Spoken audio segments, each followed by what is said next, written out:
Pot ಒಳಗೆ ಹಾಕಿ ನೀವು ವಾರದಲ್ಲಿ 4 ದಿನ ಚಿವುಟ್ತಾ ಹೋಗಿ. ಸೊ ನಮ್ಮ ಜಪಾನ್ ಬೋನ್ಸಾಯಿ ನಮ್ಮ ಪಾಟ್ ಒಳಗೆ ಬಂದ್ಬಿಡುತ್ತೆ. ನೀವು ಚಿಗುರದಷ್ಟು ಅವತ್ತಿನ ಆಹಾರ ಆಯ್ತು. ಸೊ ಇದರಲ್ಲಿ ಚಟ್ನಿ ಮಾಡ್ಲಿಕ್ಕೆ ಆಗ್ತದೆ. ಇದರಲ್ಲಿ ತುಂಬಾ ಚೆನ್ನಾಗಿರುತ್ತೆ ಚಟ್ನಿ, ತಂಬಳಿ. ಸೊ ನೀವು ಪಲ್ಯ ಮಾಡಿದಾಗ ಬೆರಕೆ ಸೊಪ್ಪಿನ ಸಾರು ಅಂತ ಹೇಳ್ತಿರ್ತೀನಿ. ಆ ಬೆರಕೆ ಸೊಪ್ಪೊಳಗೆ 4 ಕುಡಿ ಮುಗಿದೋಯ್ತು. ಅಂದ್ರೆ ನೀವು ಮನೆ ಮುಂದೆ ಪಾಟಲ್ಲಿ 10 ಗಿಡ ಹಾಕೊಂಡ್ ಕೂತ್ಕೊಂಡ್ರೆ ವರ್ಷ ಪೂರ್ತಿ ತಿನ್ನೋಷ್ಟು ಸೊಪ್ಪು ಸಿಗತ್ತೆ. ಸೊಪ್ಪನ್ನು ತಿನ್ನೋ ಉದ್ದೇಶ ಯಾಕೆ ಅಂತ ಹೇಳಿದ್ರೆ, ಸೊ ಎಲ್ರಿಗೂ ಹೊಟ್ಟೆ ಕಟ್ಕೊಳ್ತಾ ಇದೆ. ಸೊ ಹೊಟ್ಟೆ ಕಟ್ಕೊಳ್ತು ಅಂದ್ರೆ ಡೈಜೆಷನ್ ಆಗಿಲ್ಲ ಹೇಳಿದ್ರೆ ಮೋಷನ್ ಆಗ್ತಾ ಇಲ್ಲ. ಮೋಷನ್ ಆಗ್ಲಿಲ್ಲ ಅಂದ್ರೆ ಮಲಬದ್ಧತೆ ಶುರು ಆಗ್ತದೆ. ಪ್ರತಿ ಸೊಪ್ಪಲ್ಲೂ ಕೂಡ ಸೊ ಒಂದು ಅಮೂಲ್ಯವಾದ ಫೈಬರ್ ಇದೆ. ಸೊ ಇದು ತಿನ್ನೋದ್ರಿಂದ ಏನಾಗುತ್ತೆ, ಡೈಜೆಷನ್ ಕ್ಲಿಯರ್ ಆಗ್ತದೆ. ಡೈಜೆಷನ್ ಸರಿಯಾಗಾಯ್ತು, ಮೋಷನ್ ಆಯ್ತು. ಮೋಷನ್ ಆಯ್ತು ಅಂದ್ರೆ ನಮ್ಮ ಆರೋಗ್ಯ ನಮ್ಮ ಕೈಲಿ ಇರ್ತದೆ ಅಂತೇಳಿ ಅಲ್ಲ. ಈಗ ನಾನು ಮುಂಚೆ ನಮ್ಮ ಮಕ್ಕಳಿಗೆ ಶಾಲೆಗಳಿಗೆಲ್ಲ ಹೋದ್ರೆ ಕದ್ದಾದ್ರೂ ತಿನ್ರು ಅಂತ ಹೇಳ್ತೀನಿ. ಸಿಬಿಹಣ್ಣ, ಪೇರಣ್ಣ ಕದ್ದು ತಿನ್ನಿ ಅಂತ ಹೇಳ್ತೀನಿ. ಯಾಕೆ ಅಂತ ಹೇಳಿದ್ರೆ, ಒಂದು ಸೀಬಿಕಾಯಲ್ಲಿರುವಂತ ಪೋಷಕಾಂಶಗಳು 1 kg ಆಪಲ್ ಇದೆ. 1 kg ಆಪಲ್ ಇದೆಯಲ್ಲ, 1 ಸೀಬಿಕಾಯಿ ಅದಕ್ಕೆ ಸಮ. ಅಷ್ಟು ನ್ಯೂಟ್ರಿಷನ್ ಇರುವಂತದ್ದು. ನಾನು ಹೇಳಿರುವಂತದ್ದಲ್ಲ, ಎಲ್ಲ ಡೈಟಿಸ್ಟ್ ಇವ್ರು ಹೇಳ್ತಾರೆ, ಡಾಕ್ಟರ್ಗಳೆಲ್ಲ ಹೇಳೋದಷ್ಟೇ. ದಿನ ಬೆಳಿಗ್ಗೆದ್ದು 4 ಕುಡಿನ ನೀವು ಚಟ್ನಿ ಮಾಡ್ತೀರಲ್ಲ, ಚಟ್ನಿ ಮಾಡಿದಾಗ ಕರ್ಬೇವಿನ ಸೊಪ್ಪು ಉರಿತೀರಿ. ಸೊ ಈ ಸೊಪ್ಪನ್ನು ಹಾಕಿ ಬಾಡಿಸಿ ಚಟ್ನಿ ಮಾಡ್ಕೊಂಡು ತಿಂತ ಬನ್ನಿ. ಸೊ ಒಂದು ಮೇಜರು ಹೆವಿ ಫೈಬರ್ ಸಿಗುತ್ತೆ ಒಂದು. ಆಮೇಲೆ ಕೆಲವ್ರು ಏನಾಗುತ್ತೆ, ಹಲ್ಲು ನೋವು ಇರ್ತದೆ, ಹಲ್ಲು ನೋವಿಗೆ ಔಷಧಿ ಎಲ್ಲ ಮಾಡ್ಕೊಳ್ಳಿ ಅಂತ ಹೇಳ್ತಿರ್ತಾರೆ. ಸೊ ಒಸಡನ್ನ ಗಟ್ಟಿ ಮಾಡ್ಕೊಳ್ತಾ ಹೋಗುತ್ತೆ. ಸೊ ಸೀಬಿಕಾಯಿ ತಿನ್ನೋದ್ರಿಂದ ಏನಾಗುತ್ತೆ, ಒಸಡು ಮತ್ತೆ ಹಲ್ಲನ್ನ ಗಟ್ಟಿ ಮಾಡ್ತಾ ಹೋಗುತ್ತೆ. ಸರ್ ನಮಸ್ತೆ. ನಮಸ್ಕಾರ. ತಮ್ಮ ಪರಿಚಯ ಸರ್? ಸರ್ ನನ್ನ ಹೆಸರು ಮುರಳೀಧರ ಗುಂಗೂರ್ಮಳೆ ಅಂತೇಳಿ. ಅಂದ್ರೆ ನನ್ನ ಊರ ಹೆಸರದು ತಿಪ್ಟೂರು ತಾಲೂಕು ಬರ್ತದೆ. ವಿಶೇಷವಾಗಿ ಒಂದಷ್ಟು ಆರಂಭ ಮಾಡ್ತಾ ಮಾಡ್ತಾ ಮಾಡ್ತಾ ಮಾಡ್ತಾ ಬೇರೆ ಬೇರೆ ಕ್ಷೇತ್ರದಲ್ಲಿ ಕೆಲಸ ಮಾಡ್ತಾ ಇದ್ದೀನಿ. ಸೊ ಪರಿಸರ, ಶಿಕ್ಷಣ, ಆರೋಗ್ಯ, ಕೃಷಿ, ಹೀಗೆ ಸಮಗ್ರವಾಗಿ ಏನೆಲ್ಲ ಸಾಧ್ಯತೆಗಳಿದೆ ಒಂದು ಹುಡುಕಾಟದಲ್ಲಿ ಇದ್ದೇನೆ. ಅದ್ರ ಜೊತೆಗೆ ಇತ್ತೀಚೆಗೆ ಮೇಜರ್ ಆಗಿ ಒಂದಷ್ಟು ಆರೋಗ್ಯದ್ದು ತುಂಬಾ ಎಲ್ರದ್ದು ಕೆಡ್ತಾ ಇದೆ. ಹಾಗಾಗಿ ಒಂದಷ್ಟು ನಮ್ಮ ಆಹಾರದ ಮೇಲೆ ಒಂದಷ್ಟು ಕೆಲಸ ಮಾಡ್ತಾ ಇದ್ದೇನೆ. ವಿಶೇಷವಾಗಿ ನಾನು ಈಗ 15 ವರ್ಷದಿಂದ ಎಡಿಬಲ್ ನ್ಯೂಸ್ ಮೇಲೆ ಸ್ಟಡಿ ಮಾಡ್ತಾ ಇರೋಂಥದ್ದು. ಅಂದ್ರೆ ತಿನ್ನುವ ಸೊಪ್ಪುಗಳು ಅಂದ ತಕ್ಷಣ ನಮ್ಗೇನಾಗಿದೆ, ಪಾತಿ ಮಾಡಬೇಕು, ಗೊಬ್ಬರ ಹಾಕಬೇಕು, ನೀರು ಹಾಕಿ ಬೆಳೆಸಿ ತಿನ್ಬೇಕು ಅನ್ನೋದು ನಮ್ಮ ತಲೆನಲ್ಲಿದೆ. ಆದ್ರೆ ನಾನು ಕಂಡ್ಕೊಂಡಿರೋ ಅಂತ ಹೇಳಿದ್ರೆ 15 ವರ್ಷದಲ್ಲಿ ನೀವು ಏನೂ ಮಾಡಬೇಡಿ, 365 ದಿನ ನಿಮ್ಗೆ ತಿನ್ನೋದಕ್ಕೆ ಸೊಪ್ಪುಗಳು ಸಿಗತ್ತೆ. ಆ ಸೀಸನ್ಗೆ ಏನೇನು ಸೊಪ್ಪುಗಳು ಬೇಕೋ ಅವು ನಮ್ಮ ಆಹಾರಗಳಾಗಬೇಕು. ಅವಾಗ ನಮ್ಮ ಆರೋಗ್ಯ ನಮ್ಮ ಕೈಲಿ ಇರ್ತದೆ ಅನ್ನೋದು ನನ್ನ ಆಲೋಚನೆ ಇರೋವಂಥದ್ದು. ಸೊ ಅದರಲ್ಲಿ ಈಗ ನಾನು ಹೇಳಿದೆ, ನನ್ನ ತೋಟದಲ್ಲಿ ಈಗ ಇಲ್ಲಿ ಒಂದು 10 ಇದೆ, ಒಟ್ಟು 25 ಸೀಬಿ ಮರಗಳಿದೆ. ತುಂಬಾ ಜನ ಏನ್ ಹೇಳಿದ್ರೆ, ಹಣ್ಣಾಗವ್ರಿಗೂ ಮರದ ಹತ್ರ ಬರಲ್ಲ. ಸೀಬಿ ಮರ ಯಾಕಿದೆ ಅಂದ್ರೆ ಹಣ್ಣು ತಿನ್ನಕ್ಕೆ ಅಂತ. ಸೊ ಈ ಹಣ್ಣಲ್ಲಿ ವಿಶೇಷವಾಗಿ ಇತ್ತೀಚೆಗೆ ಮಾರ್ಕೆಟ್ ತುಂಬಾ ಜಾಸ್ತಿ ಆಗ್ತಾ ಇದೆ. ಈಗ ಇದ್ರ ಚಿಗುರಿದೆಯಲ್ಲ, ಸೊ BP ಶುಗರ್ನವ್ರಿಗೆ ಅಂತೇಳಿ ಸೊ ಇದನ್ನ ಒಣಗಿಸಿ ಪುಡಿ ಮಾಡಿ ಚಹಾ ಮಾಡಿ ಮಾರ್ತಾ ಇದಾರೆ. ಗೋವಾ ಪೌಡರ್ ಅಂತ ಕೇಳಿದ್ರೆ ಕೊಡ್ತಾರೆ ನಿಮ್ಗೆ. 1,500 ರೂಪಾಯಿವರೆಗೂ ಮಾರ್ತಾ ಇದಾರೆ. ಇದು ಸಕ್ಕರೆ ಕಾಯಿಲೆಗೆ ಉಪಯೋಗ ಆಗ್ತದೆ, BP ಗೆ ಉಪಯೋಗ ಆಗ್ತದೆ, ಏನೇನೋ ಹೇಳಿ ಅವರು ಮಾರ್ಕೆಟಿಂಗು ಟೆಕ್ನಿಕನ್ನ ಬಳಸ್ಕೊಂಡು ಇದನ್ನ ಬಳಸ್ತಾ ಇದ್ದಾರೆ. ಸೊ ನಾನು ಇತ್ತೀಚೆಗೆ ಹೇಳ್ತಾ ಇರೋಂಥದ್ದು, ನಿಮ್ಮ ಮನೆ ಮುಂದೆ ಜಾಗ ಇಲ್ಲ ಅಂತ ಹೇಳಿದ್ರೆ ಒಂದು ಪಾಟ್ ತಗೊಳ್ಳಿ, ಪಾಟ್ ಒಳಗಡೆ ಮರ ಹಾಕಿ, ಸಿಬಿ ಗಿಡ. ಸೊ ತುಂಬಾ ಜನರ ಪರಿಕಲ್ಪನೆ ಏನಿದೆ ಅಂತ ಹೇಳಿದ್ರೆ, ಮರ ಆಗ್ಬಿಡುತ್ತೆ, ಬಸ್ಲಾಗತ್ತೆ ಅಂತೇಳಿ. ಸೊ ಈಗ ನಾನು ಶುರು ಮಾಡ್ತಾ ಇರೋದು ಏನಂತ ಹೇಳಿದ್ರೆ, ಪಾಟ್ ಒಳಗೆ ಹಾಕಿ ನೀವು ವಾರದಲ್ಲಿ 4 ದಿನ ಚಿವುಟ್ತಾ ಹೋಗಿ. ಸೊ ನಮ್ಮ ಜಪಾನ್ ಬೋನ್ಸಾಯಿ ನಮ್ಮ ಪಾಟ್ ಒಳಗೆ ಬಂದ್ಬಿಡುತ್ತೆ. ನೀವು ಚಿಗುರದಷ್ಟು ಅವತ್ತಿನ ಆಹಾರ ಆಯ್ತು. ಸೊ ಇದರಲ್ಲಿ ಚಟ್ನಿ ಮಾಡ್ಲಿಕ್ಕೆ ಆಗ್ತದೆ. ಇದರಲ್ಲಿ ತುಂಬಾ ಚೆನ್ನಾಗಿರುತ್ತೆ ಚಟ್ನಿ, ತಂಬಳಿ. ಸೊ ನೀವು ಪಲ್ಯ ಮಾಡಿದಾಗ ಬೆರಕೆ ಸೊಪ್ಪಿನ ಸಾರು ಅಂತ ಹೇಳ್ತಿರ್ತೀನಿ. ಆ ಬೆರಕೆ ಸೊಪ್ಪೊಳಗೆ 4 ಕುಡಿ ಮುಗಿದೋಯ್ತು.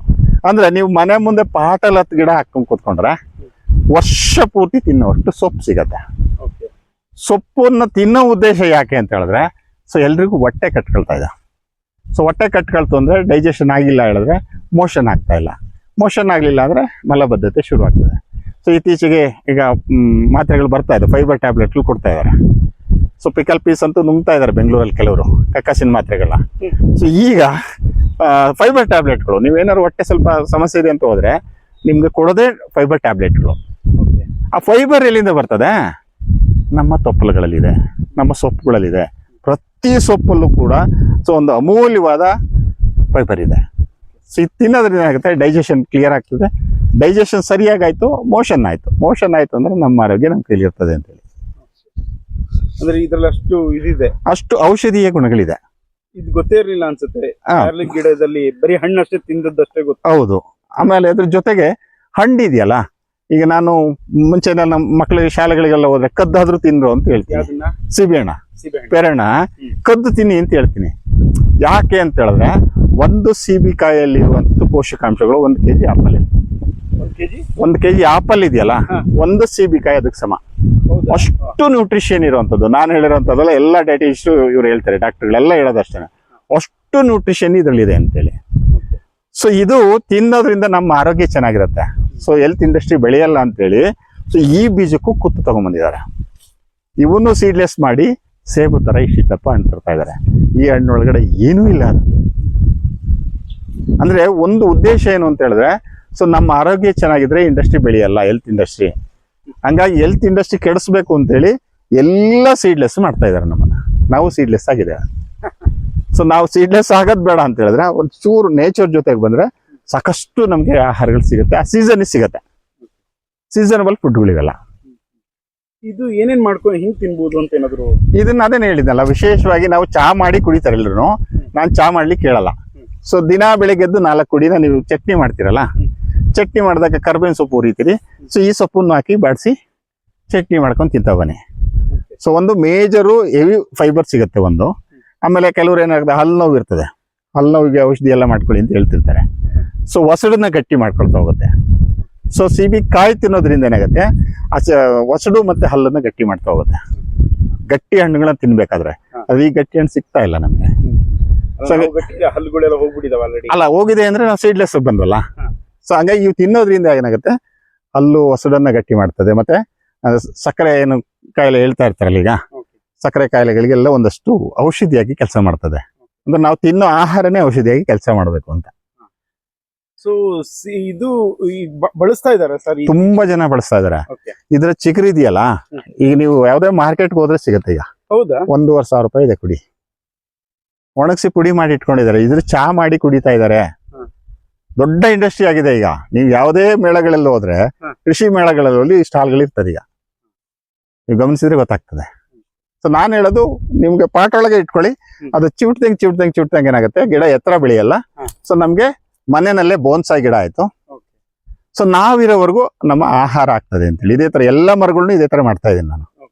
ಬಟ್ ಬಹುತೇಕವಾಗಿ ಬರೀ ಇದನ್ನೇ ಮಾಡ್ಲಿ ತಿನ್ನಕ್ಕಾಗಲ್ಲ, ಬೇರೆ ಆಡ್ ಆನ್ ಮಾಡ್ಕೊಂಡು ತಿನ್ಬೇಕು ಅಂತ. ಇಲ್ಲ, ಚಟ್ನಿಗೆ ಹಾಕ್ಬೇಕಾದ್ರೆ ಬರದ್ನೇ ಹಾಕ್ಬೋದು, ಏನ್ ಸಮಸ್ಯೆ ಇಲ್ಲ. ಬರೀ ಇದ್ರದೇ ಸೊಪ್ಪು, ಈ ಬರೇ ಇದ್ರದೇ ಸೊಪ್ಪು ತಂಬಳಿನೂ ಮಾಡ್ಬೋದು, ಚಟ್ನಿನೂ ಮಾಡ್ಬೋದು. ಸೊ 1 ಎಡಿ ಸೊಪ್ಪು ಆದ್ರೆ ಸಾಕಾಗತ್ತೆ. ಒಟ್ಟಾರೆ ಈ ಪೇರ್ಲೆಕಾಯಿ ಗಿಡದ್ದು, ಹೌದು, ಸೀಬೆಕಾಯಿ ಗಿಡ, ಒಂದ್ ಕಡೆ ಪೇರ್ಲೆಕಾಯಿ ಅಂತ ಅದು ಪೇರು ಅಂತ ಹೇಳಿ ಕರೀತಾರೆ. ಈ ಸೊಪ್ಪು ಅಂದ್ರೆ ಈ ಎಲೆಯಿಂದ ಏನೇನೆಲ್ಲ ಆರೋಗ್ಯ ಗುಣಗಳು ನೀವು ಈಗಾಗಲೇ ಹೇಳಿದ್ರಿ, ಮೇಜರ್ ಆಗಿ ಏನ್ ಸಮಸ್ಯೆ ನಿವಾರಣೆ ಆಗುತ್ತೆ? ಒಂದು ಹಣ್ಣು ತಿನ್ನೋದ್ರಿಂದ ಹಲ್ಲು ಗಟ್ಟಿ ಆಗತ್ತೆ ಒಂದು. ಎರಡನೇದು, ಇದು ಸೊಪ್ಪು ತಿನ್ನೋದ್ರಿಂದ ಏನಾಗತ್ತ, ನಮ್ಮ ಏನು ಇನ್ಸುಲಿನ್ ಇದೆಯಲ್ಲ, ಸಕ್ಕರೆ ಕಾಯಿಲೆ ಅಂತ ಹೇಳ್ತಾರಲ್ಲ, ಸಕ್ಕರೆ ಕಾಯಿಲೆಗೆ ಒಂದು ಅಮೂಲ್ಯವಾದ ಆಹಾರ ಆಗ್ತದೆ. ಆಹಾರನೇ ಔಷಧಿಯಾಗಿ ಕೆಲಸ ಮಾಡುತ್ತೆ ಇಡೀ ದೇಹಕ್ಕೆ. ಅಂದ್ರೆ ಆಮೇಲೆ ಫೈಬರ್ ತುಂಬಾ ಜಾಸ್ತಿ ಇರುತ್ತೆ ಇದರಲ್ಲಿ. ಸೊ ಅದು ಮೇಜರ್ ಬೇಕಾಗಿರೋದು. ಫೈಬರ್ ಆಯ್ತು ಹೇಳಿದ್ರೆ ಡೈಜೆಷನ್ ಸರಿ ಆದ್ರೆ ಎಲ್ಲವೂ ಸರಿ ಆಗ್ತದೆ ಅಂತ. ಈಗ ಇದನ್ನ ಬಳಸ್ಕೊಂಡು ಅಂದ್ರೆ ಮೆಡಿಸಿನ್ ಅಲ್ಲಿ ಬರ್ತಾ ಇದೆಯಾ ಆಲ್ರೆಡಿ? ಅದು ನಮಗೆ ಗೊತ್ತಾಗ್ತಾ ಇರ್ಲಿಲ್ಲ. ತುಂಬಾ ಬರ್ತಾ ಇದೆ. ನಮ್ಗೆ ಹೇಳ್ತಾ ಇಲ್ಲ ನಮ್ಗೆ. ಸೊ ಯಾಕೆ ಹೇಳ್ತಾ ಇಲ್ಲ ಅಂತಂದ್ರೆ, ಬಾಟಲ್ ಇರೋದು ಮಾರಾಟ ಆಗಲ್ಲ. ತುಂಬಾ ಬರ್ತಾ ಇದೆ. ಈ ಹಿಂದೆ ಎಲ್ಲಾದ್ರೂ ಉಳಿಸಿ ನಮ್ಮವ್ರು ಬಳಸ್ತಾ ಇದ್ರ ಸರ್ ಈ ಹಿಂದೆ? ಅಲ್ಲ, ಇದನ್ನ ಮೇಜರ್ ಆಗಿ ಕಾಯಿನ ಬಳಸ್ತಾ ಇದ್ರು. ನೀವು ಮಲೆನಾಡಿನ ಘಟ್ಟದ ಮೇಲೆ ಹೋದ್ರೆ ಪ್ರತಿ ಮನೆಯಲ್ಲಿ ತಂಬಳಿ ಇರುತ್ತೆ. ವಿಶೇಷವಾಗಿ ಅಲ್ಲಿ ತಂಬಳಿ ಅಂತ ಮಾಡ್ತಾರೆ.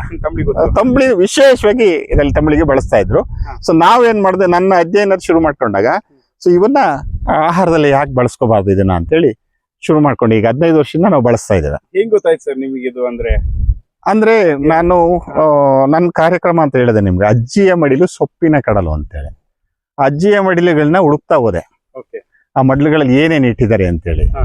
ಸೊ ಇಲ್ಲಿ ಒಂದೊಂದೇ ತೆಗಿತಾ ನನಗೆ ಸೊ ಇವೆಲ್ಲವೂ ಅದ್ರೊಳಗೆ ಆಡನ್ ಆಗಿದ್ದು. ಇದೊಂದಲ್ಲ, ಬೆರ್ಕೆ ಸೊಪ್ಪು. ಆಮೇಲೆ ಅದನ್ನು ಒತ್ತಿ ಹೇಳ್ತಿರ್ತೀನಿ, ಬೆರ್ಕೆ ಸೊಪ್ಪಿನ ಸಾರ್ ಚಂದ, ಬೆರ್ಕೆ ಬಿದ್ದ ಮಕ್ಕಳು ಚಂದ ಅಂತೇಳಿ ಅದನ್ನು ಒತ್ತಿ ಹೇಳ್ತಿರ್ತೀನಿ. ಯಾಕಂದ್ರೆ ಇತ್ತೀಚಿನವರು ಅದನ್ನ ತಪ್ಪಾಗಿ ಅರ್ಥ ಮಾಡ್ಕೊಂಡಿದ್ದಾರೆ. ಬೆರ್ಕೆ ಬಿದ್ದ ಮಕ್ಕಳು ಅಂತ ಹೇಳಿದ್ರೆ, ಸೊ ನಮ್ಮಂಗೆ ಈಗ ಗಂಡ ಹೆಂಡತಿ ಮಗ ಇರ್ಲಿಲ್ಲ ಒಂದ್ ಮನೆಯಲ್ಲಿ, ಕೂಡು ಕುಟುಂಬಗಳಿರ್ತಿದ್ವು. ಒಂದು 50-60 ಜನರು ರಾಶಿ ಇರ್ತಿತ್ತು ಮನೆಯಲ್ಲಿ. ಅಷ್ಟು ಜನರೊಳಗೆ ಬಿದ್ದಂಥ ಮಗು ತುಂಬ ಆರೋಗ್ಯಕರವಾಗಿರ್ತಿತ್ತು ಅನ್ನೋಂಥ ಕಾನ್ಸೆಪ್ಟ್ ಅವ್ರು ಇಟ್ಕೊಂಡು ಮಾತಾಡಿದ್ದಾರೆ. ಬೆರಕೆ ಸೊಪ್ಪಿನಷ್ಟೇ ರುಚಿಯಾಗಿರ್ತಿತ್ತು ಅದು ಅಂತ. ಆದರೆ ಇತ್ತೀಚಿನವರು ಅದನ್ನ ಬೇರೆ ಥರ ಕೆಟ್ಟದಾಗಿ ಮಾತಾಡೋಕ್ಕೆ ಶುರು ಮಾಡಿಕೊಂಡು ಅದು ಅಸಹ್ಯ ಮಾಡಿದ್ದಾರೆ. ನಿಜವಾಗ್ಲೂ ಕೂಡ ಬೆರಕೆ ಮಧ್ಯೆ ಮಕ್ಕಳುಗಳು ಚಂದ ಅನ್ನೋದು ಸರಿ ಇದೆ ಅದು. ಸರ್, ಒಟ್ಟಾರೆ ನಮ್ಮ ಸಾರ್ವಜನಿಕರಿಗೆ ಅಥವಾ ನಮ್ಮ ತೋಟ ಮಾಡೋರಿಗೆ ಈ ಪ್ಯಾರ್ಲಿಕಾಯಿ ಅಂದ್ರೆ ಸೀಬೆ ಗಿಡದ ಮೌಲ್ಯಗಳನ್ನು ಫಸ್ಟ್ ನೀವು ಚಿಗುರಿಂದ ಶುರು ಮಾಡ್ಕೊಳ್ಳಿ ನಿಮ್ಮ ಆಹಾರ. ಸಣ್ಣ ಆಮೇಲೆ ಎರಡನೇದದು ಈ ಸೊಪ್ಪುಗಳು ಮೊದಲನೇ ಆಹಾರ ಆಗ್ಬೇಕು ಅಂತ ಹೇಳಿ ಉದ್ದೇಶ ಇರೋದು. ಇದು ಮಾಡ್ಕೊಂಡ್ರೆ ನಮ್ಮ ಆರೋಗ್ಯ ನಮ್ಮ ಕೈಲಿರುತ್ತೆ. ಈಗ ಯಾರೋ ಬಳಸ್ತಾ ಇದ್ದಾರೆ ಸರ್? ಖಂಡಿತ ಖಂಡಿತ ಖಂಡಿತ ತುಂಬಾ ಜನ ಬಳಸ್ತಾ ಇದಾರೆ. ನಾನು ಬೇರೆ ಬೇರೆ ಎಲ್ಲ ಕಡೆ ಕ್ಯಾಂಪ್ಗಳು ಮಾಡ್ತಾ ಇದ್ದೀನಲ್ಲ, ಎಲ್ಲರ ಮನೆಯಲ್ಲೂ ಬೆರಕೆ ಸೊಪ್ಪಿನ ಚಟ್ನಿಗಳು ಶುರುವಾಗಿದೆ ಈಗ. ಸಾರ್ ಒಂದೋಳು ಕಾಯಿ ಉಳಿತು ಸರ್ ನಮ್ಗೆ ಅಂತಾರೆ. ಸೊ ಕಾಯಿ ಉಳಿಯೋದ್ರ ಜೊತೆಗೆ ಹೈಲಿ ನ್ಯೂಟ್ರಿಷನ್ ಫುಡ್ ಸಿಗ್ತಾ ಇದೆ. ಸೊ ಇದು ಸಾಕಲ್ಲ, ಇದು ತುಂಬಾ ಜನರ ಮನೆಗಳೇ ಶುರು ಮಾಡಿದ್ದಾರೆ. ಅಂದ್ರೆ ಬೆರಕೆಗಳಲ್ಲೆಲ್ಲ ಮಾಡ್ತಿರ್ತಾರೆ. ಸೊ ಅವ್ರ ಮನೆ ಹತ್ರ ಯಾವ್ದು ಸಿಗುತ್ತೆ ಅದು ಹಾಕೊಳ್ತಾ ಇದಾರೆ. ಇದಂತೂ ಬಳಸಿ ಅಂತ ನೀವು ಬಳಸಲೇಬೇಕಿದೆ. ನಾವು ನಮ್ಮ ಆರೋಗ್ಯ ಚೆನ್ನಾಗಿರ್ಬೇಕು ಅಂದ್ರೆ ಬಳಸಬೇಕು ಅಂತ. ಬರೀ ರೈತರಷ್ಟೇ ಎಲ್ಲ ಪಾಟಲ್ ಬೆಳೆಸಾದ್ರು ಪಾಟಲ್ಲಿ ಬೆಳೆಸಿ ಅಂತ ಹೇಳ್ತಾ ಇದೀನಿ. ನಾನು ಹೇಳ್ತಾ ಇದೀನಲ್ಲ, ಜಪಾನ್ ಅವರು ಬೋನ್ಸಾಯಿ ಅಂತ ಹೇಳಿ ದೊಡ್ಡ ಪ್ರಚಾರ ಮಾಡಿ 8,000-10,000 ರೂಪಾಯಿ ಕೊಟ್ಟು ನನ್ನ ಗಿಡ ತಗೊಂಬಂದು ಇಟ್ಕೊಳ್ತೀರಿ ನೀವು. ಸೊ ನಿಮ್ಮ ಪಾಟ್ ಒಳಗೆ ಇಟ್ಕೊಳ್ಳಿ ಒಂದ್ ಗಿಡನ. ಸೊ ನೀವು ಹತ್ತಿ ಮರ ತಗೊಳ್ಳಿ, ದೊಡ್ಡ ಮರಗಳು ಯಾವುದೇ ಮರಗಳನ್ನ ತಗೊಳ್ಳಿ, ನೀವು ಅದನ್ನ ಚಿವುಟ್ತಾ ಹೋಗಿ. ಚಿವುಟಿ ನಮ್ಗೆ ಆಹಾರ ಆಗತ್ತೆ ಮೊದಲನೇದು. ಎರಡನೇದು, ನೀವು ಚಿವುಟ್ದಂಗೆ ಇಟ್ಟಂಗೆ ಬೇರೆ ಹಾಳಕ್ ಹೋಗಲ್ಲ. ಇದು ತುಂಬಾ ಸಿಂಪಲ್ ಟೆಕ್ನಿಕ್. ಬೋನ್ಸಾಯಿ ಅಂತ ಹೇಳಿದ್ರೆ ಚಿವುಟದು ಅಂತ. ಆ ಚಿವುಟಿಗೆ ಆಹಾರ ಮಾಡ್ಕೊಂಡ್ರೆ ನಮ್ಗೆ ಮನೆಯಲ್ಲಿ ಬೋನ್ಸಾಯಿ ಆಗ್ತದೆ. ಎಲ್ಲ ಮರಗಳು ನಮ್ಮ ಮನೇಲಿ ಉಳ್ಕೊಳ್ತದೆ. ಇದು ವಿಶೇಷವಾಗಿ ಟೆರೆಸ್ ಗಾರ್ಡನ್ ಇರೋರಲ್ಲ, ಅವ್ರಿಗೆ ಒತ್ತಿ ಹೇಳ್ತಾ ಇದ್ದೀನಿ. ಅವ್ರಿಗೆ ಸಮಸ್ಯೆ ಶುರು ಆಗ್ತಾ ಇದೆ. ದೊಡ್ಡ ಮರ ಮಾಡ್ಕೊಂಡ್ಬಿಡ್ತಾರೆ ಮತ್ತು ಅದು ಸಮಸ್ಯೆ ಮಾಡ್ಕೊಳ್ತಾರೆ. ದಯಮಾಡಿ ಫಸ್ಟ್ ಊಟ ಮಾಡಕ್ ಶುರು ಮಾಡಿ. ನೀವು ಪ್ರತಿ ಚಿಗುರ್ದು ಊಟ ಮಾಡ್ತಾ ಹೋಗಿ. ಇದು ಚಿಗುರು ಬೆಳೆಸಿ ಅಂತ ಹೇಳಿ ಚಿಗುರನ್ನ ಆಹಾರವಾಗಿ ಬೆಳೆಸುವಂಥದ್ದು. ಬಲ್ತಿರಲ್ಲ. ಸೊ ನೀವು ಎಷ್ಟು ಕಟ್ ಮಾಡ್ತೀರಾ ಅಷ್ಟು ಚಿಗುರ್ತಾ ಹೋಗುತ್ತಿದ್ದು. ಸೊ ತುದಿ ತೆಗೆದ್ರೆ ಈಗ ಇದು ಇಲ್ಲಿ ತೆಗಿತಿದ್ದಂಗೆ ಮತ್ತೆ ಇಲ್ಲಿ ಸೈಡಲ್ಲೆಲ್ಲ ಚಿಗುರು ಬರ್ತಾ ಹೋಗುತ್ತೆ. ಚಿಗುರು ಬಳಸಿ ಅಂತ, ಚಿಗುರನ್ನ ಆಹಾರವಾಗಿ ಬಳಸಿ ಅಂತೇಳಿ. ಹಣ್ಣಲ್ಲಿ ಬೀಜ ಇರೋದನ್ನ ತಿನ್ಬೇಕು. ಗಟ್ಟಿ ಬೀಜ ಇರೋದನ್ನ ತಿನ್ನೋದು ತುಂಬಾ ಒಳ್ಳೇದು. ಸಾಫ್ಟ್ ಅಂತೇಳಿ ಎಲ್ಲವೂ ಸಾಫ್ಟ್ ಆಗಿ ಹೋಗ್ತಾ ಇದೆ.